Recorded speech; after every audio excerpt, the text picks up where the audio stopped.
Hello everyone, it's me Mohammad Tuhin from England. আজকে country সাইডে ছিলাম, সেখান থেকে মোটরওয়েতে ওঠার পর্যন্ত অলমোস্ট 10 মিনিটে একটা জার্নি ছিল।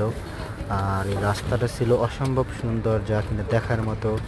মেঘগুলো একেবারে চোখের সামনে ভাসতেছিল। আর রাস্তাটা কুইক অ্যানিমেশন দেওয়ার ফলে মনে হচ্ছে যেন সাপের মতো আঁকা বাঁকা আঁকা বাঁকা। আর আমার কাছে অনেক সুন্দর লাগছিল, যার জন্য ভিডিওটি করা। আর এটা ছিল 10 মিনিটের ভিডিও, আমি লোকাল রাস্তা থেকে কান্ট্রি সাইড থেকে মোটরওয়েতে ওঠা পর্যন্ত।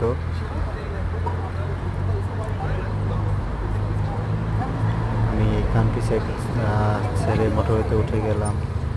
এগুলো হচ্ছে ইংল্যান্ডের রাস্তা আর কি। সো এরকমই থাকে, গ্রামাঞ্চলের রাস্তাগুলো অনেক সুন্দর থাকে, আর মোটরওয়ে তো অলওয়েজ ইজ দ্য বেস্ট।